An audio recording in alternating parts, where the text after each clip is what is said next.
এই শিক্ষিত নামের গণ্ড মূর্খগুলা কিছুদিন পর পর এক একজন এক এক দিক থেকে আমাদের ইসলাম আর রাসূল করিম সাল্লাল্লাহু আলাইহি ওয়াসাল্লামের আখলাকের উপরে দু চারটা কথা বলতেও দ্বিধা করে না। এরা কালকে পয়গম্বরের কলিজা আঘাত দিতেও দেরি করবে না। এই কারণে নিজেকে নবীর উম্মত যদি দাবি করেন, অবশ্যই রাসূলের জন্য, ইসলামের জন্য, সুন্নাহর জন্য উলামায়ে কেরাম যখন ডাক দিবে এভাবে বলবো, ইযহাব আনতা ওয়া রাব্বুকা ফাকাতিলা ইন্না হাহুনা কাঈদুন। উলামায়ে কেরাম আপনারা যেখানে আপনাদের ডানে থেকে বামে থেকে সামনে পিছনে থেকে দ্বীনের জন্য লড়াই করতে আমরাও তৈয়ার হয়ে যাব, আমরাও তৈয়ার হয়ে যাব ইনশাআল্লাহ। বিশ্ব নবীর অপমানে যদি না কাঁদে তোমার মন, মুসলিম নয় মুনাফিক তুমি নবীজির দুশমন। নবীর প্রেমে জীবন দেবে কে আছো নওজোয়ান, তকবীর তুলে সিংহ শাবক হও তুমি আগুয়ান। তোমার বুকে ইমানের বল, জবানে আল কোরআন, ভয়ে কাঁপে কাপুরুষ সব আর নরাধম শয়তান।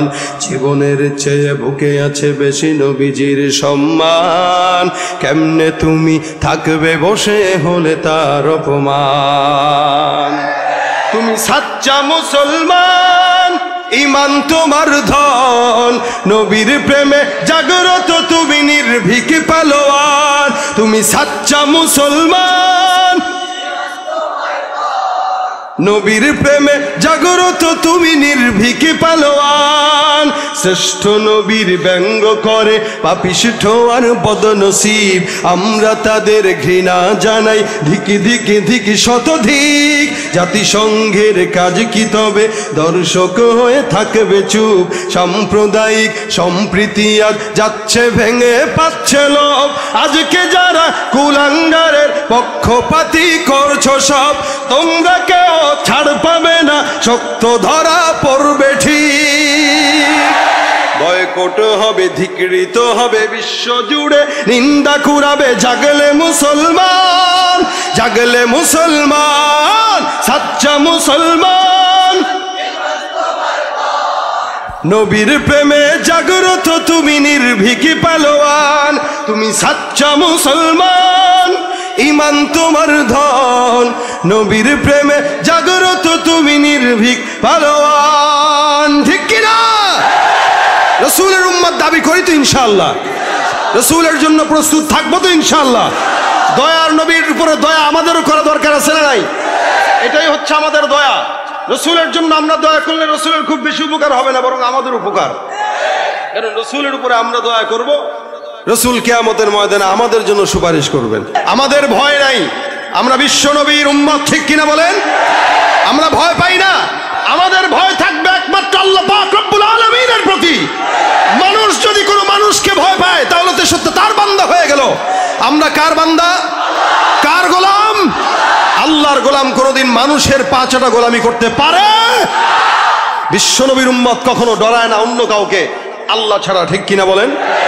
আল্লাহ পাক আমাদেরকে রাসূলকে পাঠাইছেন রহমতের জন্য। আমরা এই রহমত তালাশ না করে অন্য জায়গায় তালাশ করি অন্য জিনিস। আল্লাহ পাক বলেন দয়ার নবী, এই দয়ার নবীর উম্মত তোমরা হওয়ার কারণে তোমাদেরকেও দয়া করা হয়েছে। নয়তো যেই গুনাহ তোমরা দুনিয়ার জমিনে করো, ওই গুনাহ অন্য নবীর উম্মতটা করার সাথে সাথে কপালে পাপাচার ফাসিক লেখা হয়ে গেছে, দরজায় পাপাচার ফাসিক লেখা হয়ে গেছে। উম্মতটা গুনাহ করেছে তো বাস দরজায় গুনাহগার লেখা। গুনাহ করেছে তো সঙ্গে সঙ্গে গজব নামা শুরু হয়ে যায়।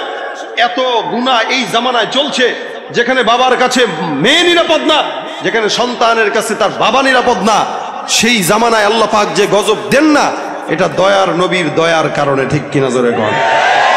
কারণ নবী আমার রহমতুল লিল আলামিন। এই কারণে আল্লাহর হাবিব বলেন আনা নবিয়ুর রাহমা, আমি হচ্ছি রহমতের নবী, আমি হচ্ছি রহমতের নবী। কত রহমতের নবী জানো? তোমাদের জন্য আমার এত দিলে দয়া, এত মায়া। সেই 1400 বছর আগ থেকে পয়গম্বর উম্মতি উম্মতি বলে কাঁদছেন, আজও পর্যন্ত মসজিদ নববীর সবুজ গম্বুজের নিচে সিজদায় পড়ে মালিকের কাছে উম্মতি বলে ডাকতেছেন, এখনো ডাকতেছেন। কোন স্বার্থ আছে? নাই। এই জন্য আল্লাহ পাক রব্বুল আলামিন বলেন আসমানের নিচে জমিনের উপরে আমি আল্লাহ পাক রব্বুল আলামিনের পরে সবচেয়ে মহব্বত ওয়ালা নবী হলেন মুহাম্মদুর রাসূলুল্লাহ সাল্লাল্লাহু আলাইহি ওয়াসাল্লাম, আল্লাহর নবী সাল্লাল্লাহু আলাইহি ওয়াসাল্লাম কেমন দয়া করতেন।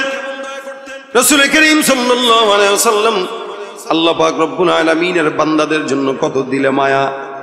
কারণ রাসূল জানে আমি তো জিন্দেগিতে থাকবো না, বিদায় হয়ে যাওয়া লাগবে। আমার ইন্তেকালের পর আমার উম্মতদের অবস্থা কি হবে এটা আল্লাহ ছাড়া কেউ জানে না। কারণ জাহিলি জামানা চলে গেছে, কিন্তু কিয়ামত সামনে বিদ্যমান। আমি রাসূল সাল্লাল্লাহু আলাইহি ওয়াসাল্লামের আগমনের কারণে কিয়ামতের প্রথম আলামতগুলো শুরু হয়ে গেল। বড় বড় যে আলামতগুলো এগুলো সামনে আছে, রাসূল নিজে বেঁচে থাকা অবস্থায় রাসূল বলেছেন কিয়ামত এমন অবস্থা আমার 2 আঙ্গুল যেরকম নিকটবর্তী, এই কিয়ামত আস-সাআহ কাহাতাইন। রাসূল করিম সাল্লাল্লাহু আলাইহি ওয়াসাল্লাম বলেন এই 2 আঙ্গুল এমন যেরকম কাছাকাছি, আল্লাহ পাক রব্বুল আলামিন কিয়ামতটাকে এমন কাছাকাছি রেখে দিয়েছেন, আর বেশি দেরি নয়। 1400 বছর আগে পয়গম্বর যদি এমন কথা বলে, আল্লাহ নবী সাল্লাল্লাহু আলাইহি ওয়াসাল্লাম যদি তখন এই কথা বলতে পারে, তার মানে কত বছর হয়ে গেল। বর্তমান সমাজের হালত অনুযায়ী মনে হয় কিয়ামত আর বেশি দিন বাকি নাই, ঠিক কিনা? আল্লাহ নবী তখন দোয়া করে গেলেন, বান্দাদের জন্য দোয়া করলেন। কারণ পয়গম্বর জানে আমার ইন্তেকালের পর আল্লাহ পাক রব্বুল আলামিন উম্মতের সঙ্গে কেমন আচরণ করবেন এটা আমার জানা নাই। যার কারণে আল্লাহর কাছ থেকে আমার ওয়াদা নেওয়া লাগবে। মালিক রব্বুল আলামিন আমার উম্মতের সঙ্গে কেমন আচরণ করবে এটা আমি জানি না। আল্লাহ পাক রব্বুল আলামিন পয়গম্বরের ইন্তেকালের আগে কিন্তু সবকিছু সুন্দর করে পরিষ্কার করে দিয়েছেন। যখন নাকি দিন সম্পূর্ণ হয়ে গেল, আল্লাহ পাক রব্বুল আলামিন বলেন আল-ইয়াওমা আকমালতু লাকুম দীনাকুম ওয়া আতমামতু আলাইকুম নি'মাতি ওয়া রাদিতু লাকুমুল ইসলাম দীনা। সমস্ত সাহাবা একরামদের ভিতরে কেমন যেন একটা হতাশা নেমে আসলো। আয় হায়, এমন আয়াত নাজিল হওয়া মানে তো পয়গম্বরকে দুনিয়ার জমিন থেকে উঠায় নিয়ে যাওয়া। এ মুসলমান, আল্লাহর রাসূল সাল্লাল্লাহু আলাইহি ওয়াসাল্লামকে আল্লাহ পাক বলেন দিনটা পরিপূর্ণ হয়ে গেল, তার মানে আপনার আমার কাছে আসার সময় হয়ে গেল। রাসূল করিম সাল্লাল্লাহু আলাইহি ওয়াসাল্লাম ডাক দিয়ে বলে আল্লাহ, দিন যেহেতু পরিপূর্ণ, আমি যেহেতু বিদায় হয়ে যাব, হে রব্বে কারীম, আমার সমস্ত উম্মতরা দুনিয়ার জমিনে বেঁচে থাকবে, তাদের সঙ্গে কেমন আচরণ করা হবে এটা আমি জানি না। অন্য নবীর উম্মতদেরকে যখন দুনিয়ার জমিনে গুনাহের কারণে তাদেরকে এমন ভাবে আযাব দেওয়া হতো, আমি নবী দুনিয়ার জমিনে ইন্তেকালের পর রব্বুল আলামিন তুমি তাদের সঙ্গে কি ব্যবহার করবা, আমার সঙ্গে ওয়াদাবদ্ধ না হওয়া পর্যন্ত আমি পয়গম্বরের দিলে শান্তি আসবে না। আল্লাহ পাক রব্বুল আলামিন বলেন ওয়ালা সাউফা ইউতিকা রাব্বুকা ফাতারদা। আল্লাহ পাক রব্বুল আলামিন অচিরেই আপনার রব আপনাকে সন্তুষ্ট করবেন। কেমনে সন্তুষ্ট করবে? বলে আপনার যত চিন্তা আছে, পেরেশান আছে উম্মতদেরকে নিয়ে, আমি আল্লাহ সমস্ত পেরেশানি আপনার উম্মতের ব্যাপারে আল্লাহ আমি আসান করে দিব। কিভাবে আসান করবেন? রাসূল সাল্লাল্লাহু আলাইহি সাল্লাম বলেন আল্লাহ সারা দুনিয়ার উম্মতটা যারা কিয়ামত পর্যন্ত আসবে, এরা আমি পয়গম্বরকে দেখবে না, এরা আমি পয়গম্বরকে দেখে নাই, জানে না। দুনিয়ার জমিনে আমার সাহাবা আজমাইনরা আমাকে দেখলো, আমাকে মানলো, আমার সব কথা শুনলো, কিন্তু শেষ জামানার উম্মতটা আমি নবীকে দেখবে না, জানবে না, শুনবে না।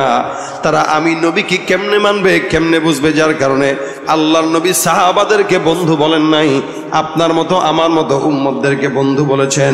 আল্লাহর সাহাবা পয়গম্বরের সাহাবা একরামরা ডাক দেয়া বলেন ইয়া রাসূলুল্লাহ, আপনি এত সাহাবা আজমাইনদের দল থাকতে কেমনে আপনি অন্য কাউকে বন্ধু বলেন? যাদেরকে আপনি বন্ধু বললেন তারা কে? পয়গম্বর বলেন তোমরা আমার সাহাবী। যেই সমস্ত উম্মতরা আমার ইন্তেকালের পরে দুনিয়ার জমিনে আসবে, এরা আমি নবীকে দেখবে না, এরা আল্লাহ পাক রব্বুল আলামিনকে দেখে নাই, এরা আমির নবীর মুজিজাও দেখবে না, কিন্তু এরা আমাকে না দেখে আমি রাসূলের জন্য জীবন দিতে তৈয়ার হবে। নিঃসন্দেহে জেনে রাখবা ওই শেষ জামানার উম্মতরাই হলো আমি পয়গম্বরের বন্ধু। সুবহানাল্লাহ। এই জন্য আল্লাহ পাক রব্বুল আলামিন পয়গম্বরের বন্ধুদেরকে মুমিন বলে ডেকেছেন। অন্যান্য কিতাবের ভিতরে অন্যান্য নবীদের উম্মতদেরকে আল্লাহ মিসকিন বলেন। মুহাম্মদুর রাসূলুল্লাহ সাল্লাল্লাহু আলাইহি ওয়াসাল্লামকে আল্লাহ পাক রব্বুল আলামিন কোরআনের ভিতরে অন্য কোন শব্দ দিয়ে ডাকেন নাই। আল্লাহ বলেন ইয়া আইয়ুহাল্লাযীনা আমানু, অর্থাৎ হে মুমিনের দল, রব্বুল আলামিন আপনার মতো আমার মতো নাখলাক নাখান্দা বান্দাদেরকে নাম দিয়েছেন মুমিন। কি জোরে বলেন? মুমিন। তার মানে একজন মুমিন যে হবে সে নামাজ পড়বে, একজন মুমিন যে হবে সে যাকাত আদায় করবে, একজন মুমিন যে হবে সে রাসূলের সুন্নাত মানবে, একজন মুমিন যে হবে সে হক কথা টাকার বান্ডিল দেখার পরেও বলে যাবে, একজন মুমিন যে হবে সে কারোকে ধোঁকা দিতে পারবে না, একজন মুমিন যে হবে কারো জায়গা নষ্ট করতে পারবে না। যার মানে আল্লাহ পাক রব্বুল আলামিন এই মুমিন শব্দটা আপনাকে আমাকে বলেছেন যারা বর্তমানে নিজেদেরকে মুমিন দাবি করে কিন্তু ঈমান নাই, যারা বর্তমানে নিজেদেরকে মুসলমান দাবি করে নামাজ নাই, রোজা নাই, হজ নাই, যাকাত নাই, ঈমান নাই, আখলাক নাই, যতই দাবি করুক দাবির নাম মুসলমান না, এটা হলো ভণ্ডামি, ঠিক কিনা? তুমি রমজান এলে রাখো না রোজা, দিনকে করো আঘাত, পয়সা করির নেই তো অভাব, দাও না তো যাকাত। আছে না নাই? মুসলমান দাবি করে নামাজের কথা বলবেন ভাই, প্যান্টের সমস্যা, কিসের সমস্যা? রোজার কথা বলবেন, কিসের সমস্যা? Diabetes, gastric. নামাজের কথা বললে লুঙ্গি প্যান্ট সব নাপাক, যাদের প্যান্ট 30 বছর বয়সেও নাপাক থাকে এদেরকে প্যাম্পাস পরানো দরকার, ঠিক কিনা? তুমি রমজান এলে রাখো না রোজা, দিনকে করো আঘাত, পয়সা করির নেই তো অভাব, দাও না তো যাকাত, তুমি ইমানদারির বড়াই করো নেই তোমার ঈমান, ইমানদারির বড়াই করো নেই তোমার ঈমান, তুমি কেমন মুসলমান, তুমি কেমন মুসলমান? নামাজের সাথে নাই পরিচয়, মানো না কোরআন, নামাজের সাথে নাই পরিচয়, মানো না কোরআন, তুমি কেমন মুসলমান, ঠিক কিনা? নবীর উম্মত দাবি করো, সুন্নাহ মানো না, নবীর অপমানে তোমার হৃদয় কাঁদে না, নবীর উম্মত দাবি করো, সুন্নাহ মানো না, নবীর অপমানে তোমার হৃদয় কাঁদে না, তুমি বিজাতীয় সংস্কৃতিতে সঁপেছো পরাণ, বিজাতীয় সংস্কৃতিতে সঁপেছো পরাণ, তুমি কেমন মুসলমান, তুমি কেমন মুসলমান? আছে না নাই? রাগ করেন কেউ? এখানে দেখেন, এখানে যদি আপনারা চেক করেন দেখতে পাবেন কিছু কিছু আছে যাদের প্যান্টের সমস্যা থাকে নামাজের কথা বললে, আবার কারো এমনিও প্যান্টের সমস্যা, কোন জায়গায় বলে চতুর জায়গায় ছিঁড়া। আছে না নাই? আল্লাহ বলে আমি নাম দিলাম মুমিন, আর এরা কাম করে সব মুনাফিকের। কত সম্মান আল্লাহ পাক আমাদেরকে দিয়েছেন, যেখানে মালিক আমাদের নাম রাখছেন মুমিন। অন্য নবীদের বেলায় দেখেন সমস্ত পয়গম্বরদেরকে আল্লাহ পাক রব্বুল আলামিন কোরআনের ভিতরে নাম ধরে ধরে উল্লেখ করেছেন। মুসা, ইয়া মুসা লা তাখাফ, ইয়া ইয়াহইয়া খুযিল কিতাবা বিকুওয়া। অন্য নবীকে ডাক দেয়া বলেন ইয়া যাকারিয়া ইন্না নুবাশশিরুকা বিগুলাম। অন্য আয়াতের ভিতরে আল্লাহ পাক রব্বুল আলামিন বলেন ওয়া ইব্রাহিমা ওয়া ইসমাঈলা ওয়া যাল কিফল। সমস্ত পয়গম্বরদেরকে রব্বুল আলামিন নাম ধরে ধরে ধরে ধরে উল্লেখ করেছেন, কিন্তু মুহাম্মদুর রাসূলুল্লাহ সাল্লাল্লাহু আলাইহি ওয়াসাল্লামের পাল্লা যখন আসলেন আল্লাহ পাক বলেন অন্য নবী আর মুহাম্মদ নবী এক হতে পারে না। আমি রব্বুল আলামিন অন্যদেরকে নাম ধরে ডাকলাম কিন্তু মুহাম্মদকে নাম ধরে ডাকবো না, মুহাম্মদকে আমি আল্লাহ ডাকলাম ইয়া আইয়ুহান নবী। এই জায়গায় রব্বুল আলামিন নবী বলে সম্বোধন করেছেন। শুধু তাই নয়, উম্মতদেরকে বলেছেন খবরদার তোমরাও কিন্তু অন্যদেরকে যেমন ভাবে নাম ধরে ধরে ডাকো, মুহাম্মদুর রাসূলুল্লাহকে তোমরা কোনোদিন নাম ধরে ডাকবা না। আমি আল্লাহ নাম ধরে ডাকি নাই, যখনই নাম ধরলাম তখন নামের সঙ্গে পয়গম্বরের লকব লাগাই দিলাম। সুবহানাল্লাহ। মুহাম্মদুর রাসূলুল্লাহ ওয়াল্লাযীনা মাআহু আশিদ্দাউ আলাল কুফার। রব্বুল আলামিন বলেন, আল্লাহ পাক রব্বুল আলামিন বলেন মুহাম্মদ হলো আল্লাহর রাসূল। অন্য আয়াতে বলেন মা কানা মুহাম্মাদুন আবা আহাদিম মির রিজালিকুম ওয়ালাকিন রাসূলুল্লাহ ওয়া খাতামান নাবিয়্যিন। এখানে রব্বুল আলামিন দুইটা পরিচয় তুলে ধরেন।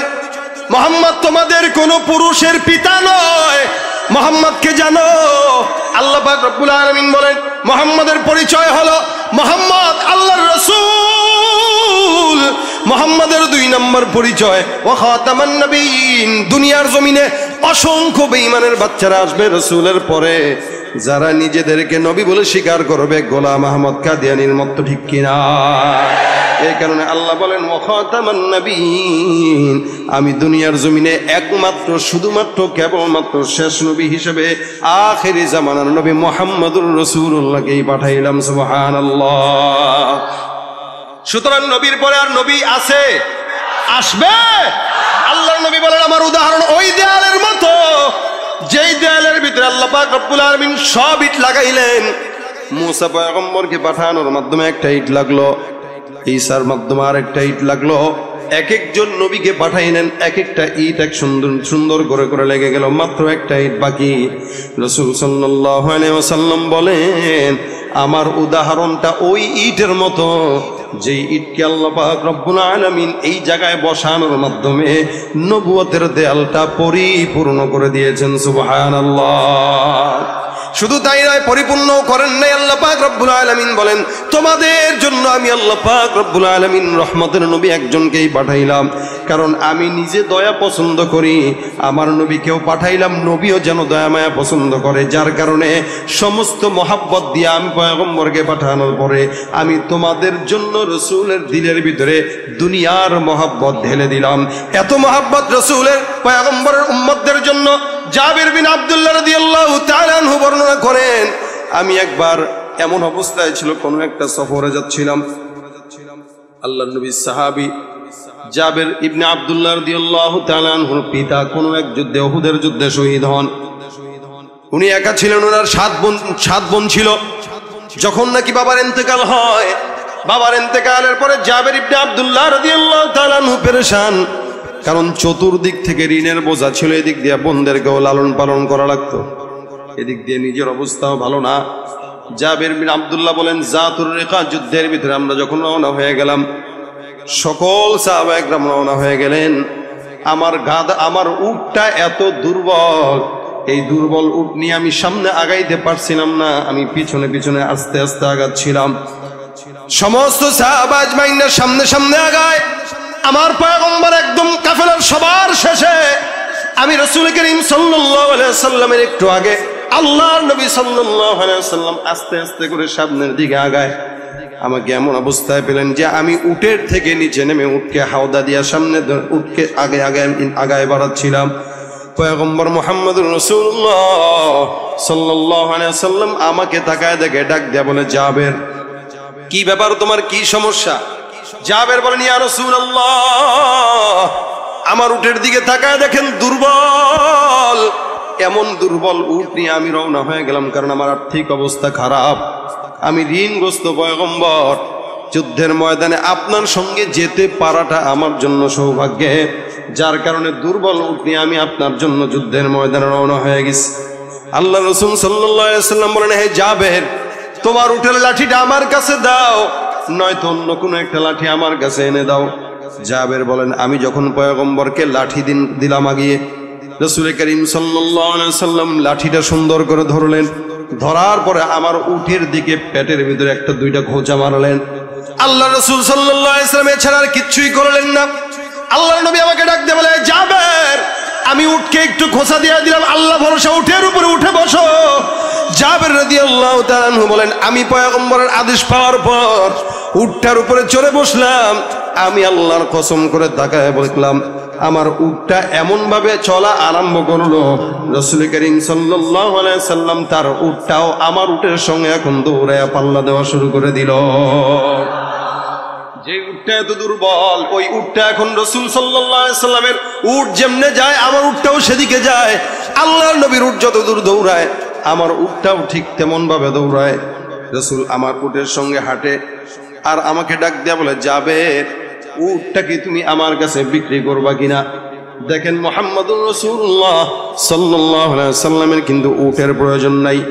জাবেরকে ডাক দেয়া বলে জাবের, তুমি উট বিক্রি করবা কিনা? জাবের বলে ইয়া রাসূলুল্লাহ, বিক্রির প্রয়োজন নাই। হে পয়গম্বর, আপনার মতো রাসূলকে আমি আমার উটটা হাদিয়া দিয়ে ধন্য হতে চাই। আল্লাহর নবী সাল্লাল্লাহু আলাইহি ওয়াসাল্লাম বলেন না না, তোমার হাদিয়া দেওয়া দরকার নাই, তোমার কাছে আমি কিনবো, তুমি ব্যবসায়িক আলোচনা করো। দেখেন এটা আমার রাসূলের সুন্নাত।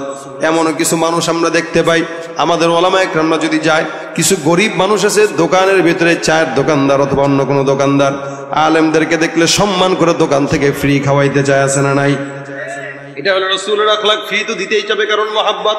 কিন্তু আল্লাহ নবী বলেন না না, ব্যবসার জায়গায় তোমার থেকে কিনবো, তুমি আমার থেকে বিক্রি করবা, যত দাম হয় তত দাম দিয়া টাকা নিয়ে যাবা, তারপরে উটটা আমাকে ফেরত দিয়ে দিবা। রাসূল করিম সাল্লাল্লাহু আলাইহি ওয়াসাল্লামের এটা আদর্শ, যার কারণে কোনো ভক্ত যদি খাওয়াইতে চায় খালি পেট করে খায়েন না, এটা একটা খারাপ কাজ। কারণ ওই বেটা কয়জনরে খাওয়াবে? আরেকজন আলেম আসবে, এরা খাওয়াবে, আরেকজন আসবে, তারা খাওয়াবে। মানুষ আপনারা মনে করবেন যাক ফ্রি তো খাইতেছি, বেটা পরে চিন্তা করবে দূর হুজুরটা তো এরকমই খাওয়ান না, পরে আর দেখবেন আর কখনো খাওয়াবে না। এটা একটা ঝামেলা। এখানে রাসূলের সুন্নাত ফলো করেন। হ্যাঁ তুমি খাওয়াবা, এটা তোমার মহব্বত, ঠিক আছে ঠিক আছে। আজকে দুপুরে আসছে একটা হোটেলে বসছি খাইতে, বিল নিবে না শেষে, হুজুর আপনার থেকে বিল নিতে পারবো না। আমি আপনারা বিল দেবো না, আমার কাছে যে আছে সে দিবে। খাইছি আমি, ঠিক আছে, কিন্তু বিল আমারটাও সে দিবে। এবার আপনি তার সাথে বুঝেন, না না নেবো না, আমি কি এরকম করলে আর জীবনেও ঢুকবো না। মহব্বত তো সে দেখাবেই, তাই বলে আমি তার থেকে ফ্রি খাবো? রাসূলের সুন্নাত। বেচারা জাবের মহব্বত দেখেছে, হুজুর আমি আমার এটা সব আপনাকে ফ্রি দিতে চাই। একটা উট কত দামি জিনিস, তাই বলে রাসূল তো জানে যে জাবের ঋণগ্রস্ত, তার থেকে কি নেওয়া যায়? আরে রাসূলের চিন্তা হইলো দরদ, দেখেন কতটুকু, যে জাবের উটটা এখন আমার দরকার নাই, এই জীর্ণ শীর্ণ উট নিয়ে আমি কি করব? কিন্তু রাসূল কেন নিচ্ছেন? জাবের যেন এই উটটা বিক্রি করার টাকা দিয়ে অন্তত তার সমস্ত ঋণগুলো শোধ করতে পারে। সুবহানাল্লাহ। মহব্বতটা কোন জায়গায় দেখেন, কারণ জীর্ণ শীর্ণ উট অন্য জায়গায় বিক্রি করলে তেমন দামে পাবে না।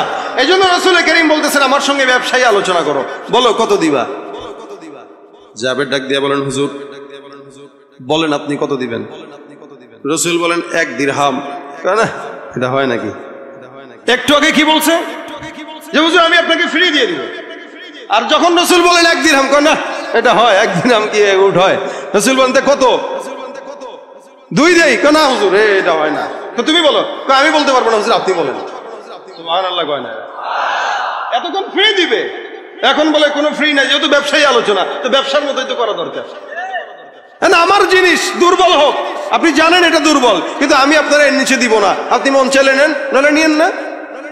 ব্যবসায়িক আলোচনা চলে আসছে। রাসূল বলেন কত দিবা? 3 দিরহাম। এত কমে এত বড় উট এটা হয়? হাঁটতেছে আর আলোচনা করতেছে। রাসূল ডাক দিয়া বলেন 4 দিরহাম। বলেন হুজুর না, একটু বাড়ান, একটু বাড়ান। মাঝে মাঝে দেখবেন মাছের বাজারে ইলিশের কেজি কত? 2000। 1000 হবে না, 1000 কে 1800 তো হইব না মিয়া। কি মাছ 1000 বলেন আপনি? জাবের বলে হুজুর 4 দিরহাম, 10 দিরহাম, 20 দিরহাম, এই দিরহাম দিয়ে এই উট মিলবে না, আরো বাড়াইতে হবে। জাবের বলেন আমি বাড়াইতে 40 দিরহাম পর্যন্ত করেছি। আমার রাসূল বলেন 40 দিরহামে তুই খুশি? জি আমি খুশি। আলহামদুলিল্লাহ, আমি তোর থেকে 40 দিরহামে কিনবো। সুবহানাল্লাহ। দরদটা দেখছেন কোন জায়গায়? কখনো কখনো যখন রাস্তায় হাঁটবেন, সবাইকে অনেকে দেখবেন রাস্তাঘাটে এটা সেটা বিক্রি করে, কেউ আছে পেটের টাকা দেয়, কেউ আছে ব্যবসা।